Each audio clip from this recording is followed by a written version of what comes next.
Good morning. Nice little cool autumn breeze blowing in today. Just went and moved a bunch of stuff. My back seat was packed all the way to here, so you couldn't even, it was full. Trunk full, everything. Exodus, Genesis 4. Then Moses said, "What if they will not believe me or listen to what I say?" I feel you. "For they may say, 'The Lord has not appeared to you.' The Lord said to him, 'What is it that is in your hand?' And he said, 'A staff.' Then he said, 'Throw it on the ground.' So he threw it on the ground, and it turned into a serpent. And Moses fled from it. But the Lord said to Moses, 'Reach out with your hand and grasp it by the tail.' So he reached out with his hand and caught it, and it turned into a staff in his hand, so that they may..." He's saying that so if they don't believe him, that's what Moses is to do. "So that they may believe that the Lord, the God of your fathers, the God of Abraham, the God of Isaac, and the God of Jacob, has appeared to you." The Lord furthermore said to him, "Now put your hand inside the fold of your robe." So he put his hand inside the fold, and when he took it out, behold, his hand was leprous like snow. Then he said, "Put your hand inside the fold of your robe again." So he put his hand into the fold again, and when he took it out of the fold, behold, it was restored like the rest of his flesh. So if they will not believe you, nor pay attention to the evidence of the first sign, they may believe the evidence of the last sign. But if they will not believe even those two signs, nor pay attention to what you say, then you shall take some water from the Nile and pour it on the dry ground, and the water which you take from the Nile will turn into blood on the dry ground. Then Moses said to the Lord, "Please, Lord, I have never been eloquent, neither recently nor in time past," meaning he can't talk very well, "nor since you have spoken to your servant. For I am slow of speech and slow of tongue." But the Lord said to him, "Who has made the human mouth? Or who makes anyone unable to speak or deaf, or able to see or blind? Is it not I, the Lord? Now then go, and I myself will be with your mouth and instruct you in what you are to say." But he said, "Please, Lord, now send the message by whomever you will." Then the anger of the Lord burned against Moses, and he said, "Is there not your brother Aaron the Levite? I know that he speaks fluently, and moreover, behold, he is coming out to meet you. When he sees you, he will be overjoyed. So you are to speak to him and put the words in his mouth, and I myself will be with your mouth and his mouth, and I will instruct you in what you are to do. He shall speak for you to the people, and he will be as a mouth for you, and you will be as God to him. And you shall take in your hand with this staff with which you shall perform these signs." Then Moses departed and returned to his father-in-law Jethro, and said to him, "Please let me go, that I may return to my brothers who are in Egypt, and see if they are still alive." And Jethro said to Moses, "Go in peace." Now the Lord said to Moses in Midian, "Go back to Egypt, for all the men who are seeking your life are dead." So Moses took his wife and his sons, and mounted them on a donkey, and returned to the land of Egypt. Moses also took the staff of God in his hand. And the Lord said to Moses, "When you go back to Egypt, see that you perform before Pharaoh, a little dyslexic sometimes. It's early. And the Lord said to Moses, "When you go back to Egypt, see that you perform before Pharaoh all the wonders which I have put in your power. But I will harden his heart so that he will not let the people go. Then you shall say to Pharaoh, 'This is what the Lord says. Israel is my son, my firstborn. So I said to you, let my son go so that he may serve me. But you have refused to let him go. Behold, I am going to kill your son, your firstborn.'" But it came about at the overnight encampment on the way that the Lord met Moses and sought to put him to death.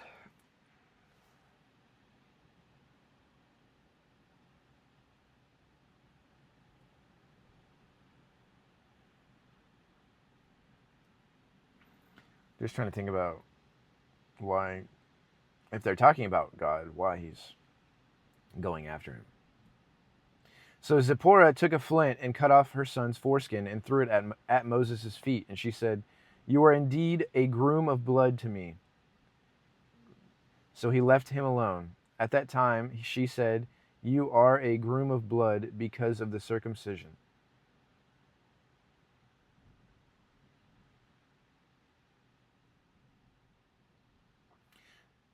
Now the Lord said to Aaron, "Go to meet Moses in the wilderness." So he went and met him at the mountain of God and kissed him. Moses told Aaron all the words of the Lord with which he had sent him, and all the signs that he had commanded him to do so. Then Moses and Aaron went and assembled all the elders of the sons of Israel.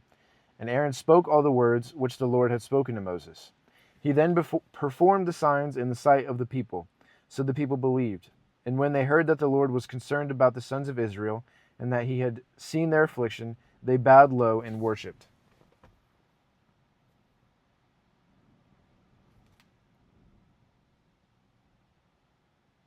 I'm just trying to think about this. I think Zipporah is Pharaoh's wife, and she was trying to save her firstborn son by cutting off his foreskin. But that's not going to save him. I think that's what that was about.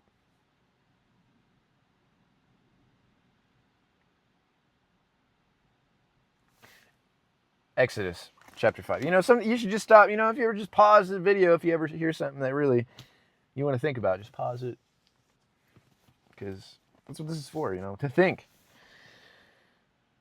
Exodus chapter 5. And afterward Moses and Aaron came and said to Pharaoh, "This is what the Lord, the God of Israel, says. Let my people go, so that they may celebrate a feast to me in the wilderness." But Pharaoh said, "Who is the Lord that I should obey his voice to let Israel go? I do not know the Lord, and besides, I will not let Israel go." Then they said, "The God of the Hebrews has met with us. Please, let us go a 3 days' journey into the wilderness, so that we may sacrifice to the Lord our God. Otherwise, he will strike us with plague or with the sword."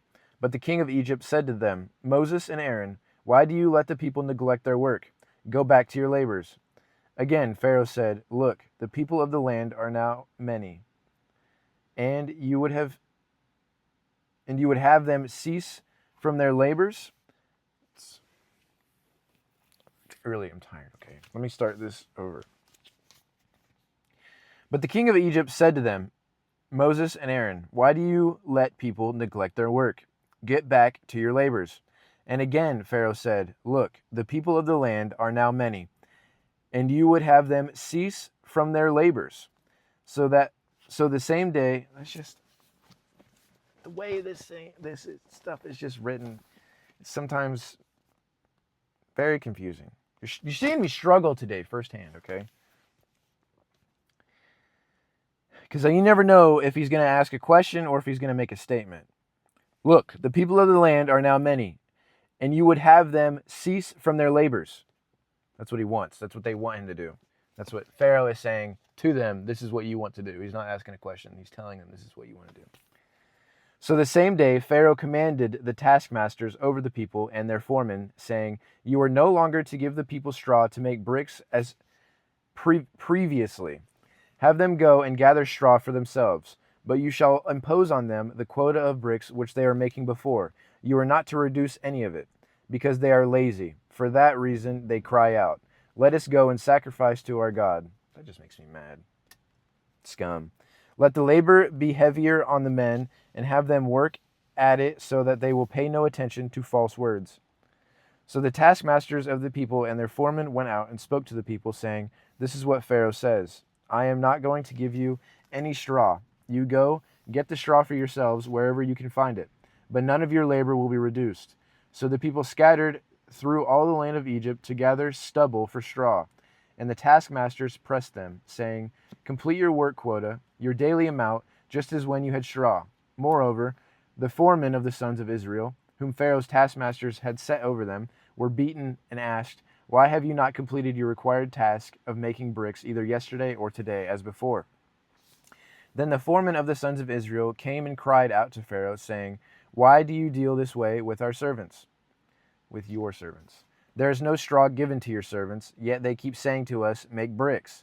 And behold, your servants are being beaten, but it is the fault of your own people." But he said, "You are lazy, very lazy. For that reason you say, 'Let us go and sacrifice to the Lord.' So go now and work, for you will be given no straw, but you must deliver the quota of bricks." The foremen of the sons of Israel saw that they were in trouble, since they were told, "You must not reduce your daily amount of bricks." When they left Pharaoh's presence, they met Moses and Aaron as they were waiting for them. And they said to them, "May the Lord look upon you and judge you, because you have made us repulsive in Pharaoh's sight, and in the sight of his servants, to put a sword in their hands to kill us." Then Moses returned to the Lord and said, "Lord, why have you brought harm to this people? Why did you ever send me? Ever since I came to Pharaoh to speak in your name, he has done harm to this people, and you have not rescued your people at all." Exodus chapter 6. Then the Lord said to Moses, "Now you shall see what I will do to Pharaoh, for under compulsion he will let them go, and under compulsion he will drive them out of this land." God spoke further to Moses and said to him, "I am the Lord, and I appeared to Abraham, Isaac, and Jacob as God Almighty, but by my name, Lord, I did not make myself known to them. I also established my covenant with them to give them the land of Canaan, the land in which they lived as strangers. Furthermore, I have heard the groanings of the sons of Israel because the Egyptians are holding them in bondage, and I have remembered my covenant. Say, therefore, to the sons of Israel, I am the Lord, and I will bring you out from under the labors of the Egyptians, and I will rescue you from their bondage. I will also redeem you with an outstretched arm and with great judgments. Then I will take you as my people, and I will be your God, and you shall know that I am the Lord your God, who brought you out from under the labors of the Egyptians. I will bring you to the land which I swore to give Abraham, Isaac, and Jacob, and I will give it to you as a possession. I am the Lord." So Moses said this to the sons of Israel, but they did not listen to Moses on the account of their despondency and cruel bondage. They didn't care what he had to say because they were treated so poorly. They're mad. And that's just a common theme with these Israelites moving forward out of Egypt. They're just always getting mad at Moses. You know, he's just trying to do right by them, do right by God. And they talk down on him and God. God will teach him a lesson. These are the heads of their fathers' households, the sons of Reuben, Israel's firstborn: Hanok and Pelu, Hezron and Carmi. These are the families of Reuben, and the sons of Simeon: Jemuel, Jamin, Ohad, Jachin, Zahor, and Shaul, the son of a Canaanite woman. These are the families of Simeon, and these are the names of the sons of Levi according to their generations: Gershon, Kohath, and Merari. And the length of Levi's life was 137 years. The sons of Gershon, Libni, and Shimni, according to their families, and the sons of Kohath, Amram, Izhar, Hebron, and Uzal, and the length of Kohath's life was 133 years. And the sons of Merari, Mali, and Mushi. These are the families of the Levites according to their generations. Now Amram married his father's sister Jochebed, and she bore him Aaron and Moses. And the length of Amram's life was 137 years.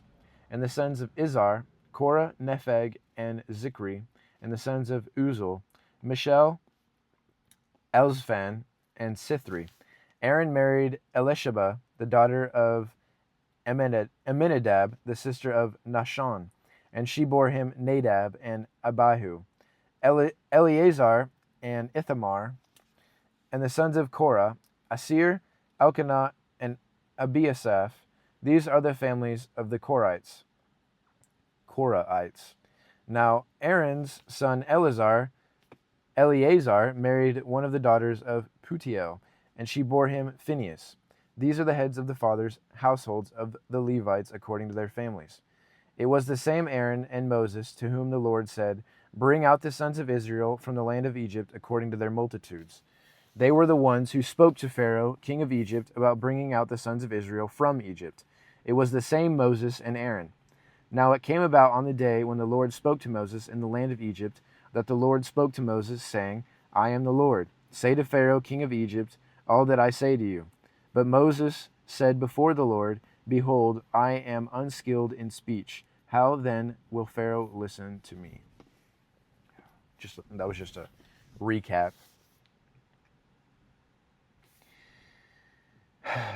The beginning. Aaron and Moses really is the beginning of the movement. You know, they had the fathers before them. And, you know, without them, they wouldn't have been strongly willed with God. But it goes to show that every person and their beliefs plays a role on their future kin.